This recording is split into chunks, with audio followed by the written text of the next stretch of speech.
এক সময় আমি এক্সপেরিমেন্ট করার চক্করে দেখি আউট অফ কন্টেক্সট হয়ে পড়ি, যেটা আবার আমার চোখেই পড়ে না। আসলে আমার দুর্গাপুজোর সময় শিউলি ফুল দিয়ে ডিজাইন করার একটা অর্ডার এসেছিল, আর স্বর্ণালিকা দি ভাই বারবার বলছিল আমরা তো দেশে থাকি না, প্লিজ পুরো পাঞ্জাবিতে শিউলি ফুল দিয়ে ডিজাইনটা করে দিও। আর দি ভাই আমাকে রেফারেন্সও পাঠিয়েছিল।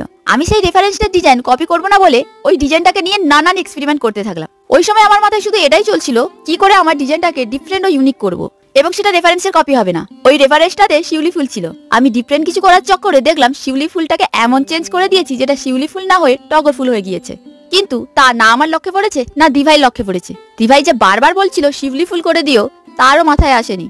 আর ফাইনাল ফিটটা দেখে সে তো কি আনন্দ, যেটা পাঠিয়েছিলাম তার থেকে তুমি অনেক অনেক ভালো করে দিয়েছো, সুন্দর করে দিয়েছো, এটা ওটা সেটা। তারপর একদিন সেটার আমি ভিডিও পোস্ট করি, আর সেই ভিডিও থেকে ভুলটা ভাঙে তোমাদের একজনের কমেন্ট পড়ে যে দিদি এটা শিউলি না টগর ফুল। আর আমিও ভালো করে লক্ষ্য করে দেখি সত্যি তো এটা তো টগর ফুল, কিন্তু আজকে যে ডিজাইনটা ছিল এটা শিউলি ফুল দিয়েই বানানো। তোমাদের কেমন লেগেছে জানিয়ে, দেখা হচ্ছে কালকে।